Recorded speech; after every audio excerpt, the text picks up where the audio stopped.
Tendo aqui os beijos e abraços, um beijo para todo mundo também. E eu quero conversar hoje com você sobre uma tradição de oração muito importante, que vem lá do 3º e 4º séculos da era cristã, quando o cristianismo e Roma fizeram as pazes, ou Roma levantou uma bandeira branca pedindo paz à fé cristã, que se espalhava por todo o Império Romano, e Roma deixou de perseguir os cristãos e houve esse acordo que mais adiante, com Teodósio, vai culminar com o cristianismo se tornando a religião oficial do Império Romano. Ali no 3º século, alguns cristãos perceberam que esse acordo não foi bom para a igreja, não foi bom para o movimento de Jesus. E eles criaram uma imagem muito interessante dizendo que Roma, e portanto a igreja ali dentro também, era como uma grande caravela que iria afundar. E que a coisa mais correta, mais sábia que se deveria fazer era pular da caravela no mar e nadar para o mais longe possível. Nadar para o mais longe possível, porque o movimento cristão havia se degenerado em tão pouco tempo, em tão poucos anos de convívio com Roma, né? E para que a pureza da fé fosse preservada e para que a integridade da experiência espiritual cristã fosse preservada, o melhor que se tinha a fazer é pular da caravela e nadar para o mais longe possível, porque quando a caravela afundasse, se você não estivesse distante, você seria tragado pelas águas enquanto a caravela submergisse. Então eles tinham que pular e nadar para o mais longe, e assim eles fugiram para o deserto. Eles fugiam para o deserto para que vivessem sozinhos, passaram a viver sozinhos no deserto. Assim surgiram os anacoretas, os eremitas, os ermitões, os que viviam sozinhos nas cavernas, viviam no meio do deserto sozinhos. E esses homens, eles se tornavam ou loucos ou santos e sábios. Porque a solidão tem isso, a solidão ela pode levar à loucura e pode levar à iluminação. Então muitos enlouqueceram de fato, mas muitos foram sendo identificados como homens santos e homens sábios. E eles atraíam a visita de muitos peregrinos que iam ao deserto, faziam peregrinações ao deserto, iam ao encontro deles no deserto, em busca de iluminação espiritual, em busca de conselhos. E assim foram surgindo as primeiras comunidades monásticas no deserto, ali no 3º, no 4º século, e surgiram os chamados pais do deserto, os padres do deserto, os pais do deserto, e o movimento monástico, especialmente no 4º século. E eles têm uma tradição muito rica de aforismos, de sabedoria, de entendimento espiritual, e uma tradição de busca de Deus, de santidade, de dedicação a Deus. Eram homens que abandonavam tudo e vendiam suas posses. Eles levaram ao pé da letra e viveram radical e literalmente a recomendação de Jesus: vende tudo, dá aos pobres e siga-me. E eles fizeram isso. E foram homens muito, muito iluminados com a sua experiência espiritual, e tem, é claro que com toda uma compreensão datada, né? Nós estamos falando do ano 300 e pouco, ano 300, 350, por aí. Como, por exemplo, Santo Antão.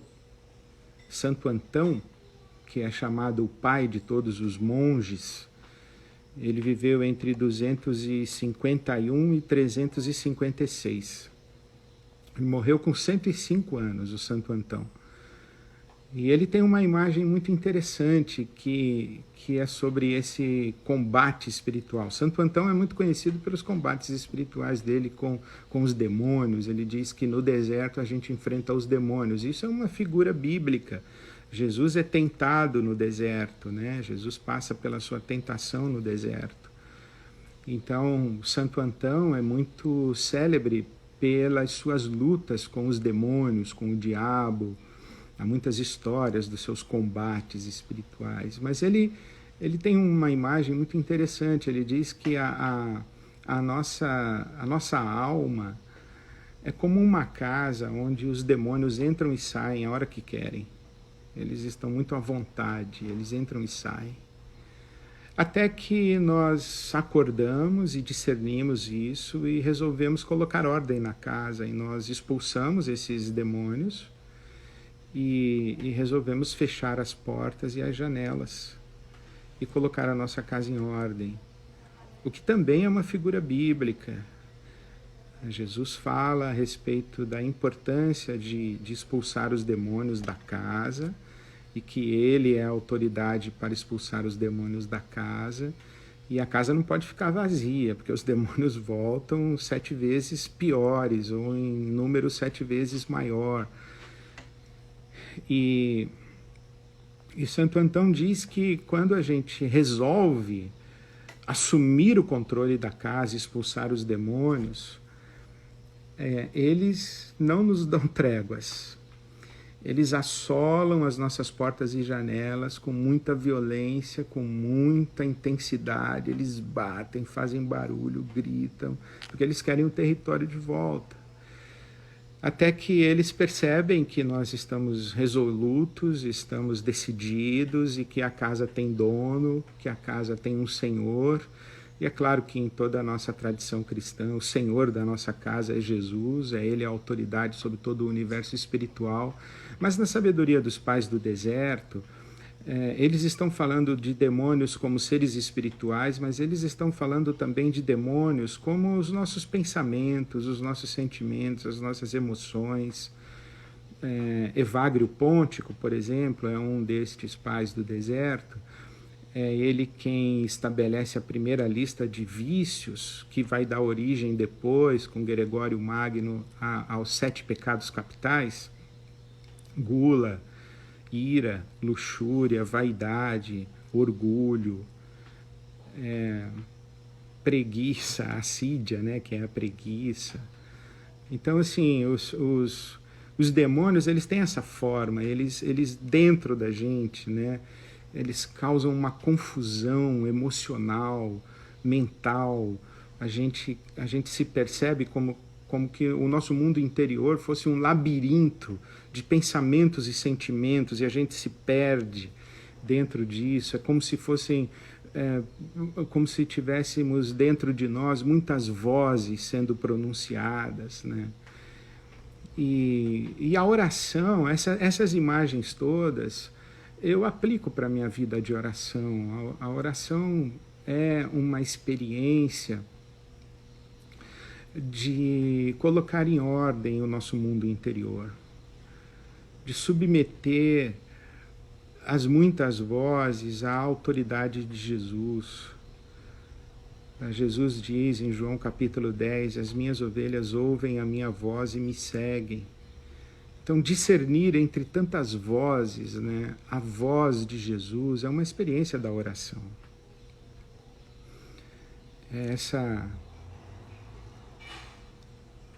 Essa arte de silenciar o mundo interior. Por isso que Jesus diz, quando você for orar, entra no seu quarto secreto, fecha a sua porta. Então é isso, é você vir para esse seu mundo interior, onde a voz de Deus é pronunciada. O Dallas Willard, que eu gosto muito, no livro dele, A Conspiração Divina, ele fala que a principal maneira como Deus fala conosco é através de pensamentos e sentimentos que são nossos, mas não têm origem em nós. Então, uma coisa que eu penso, então é meu pensamento, está na minha cabeça, mas não tiveram origem em mim.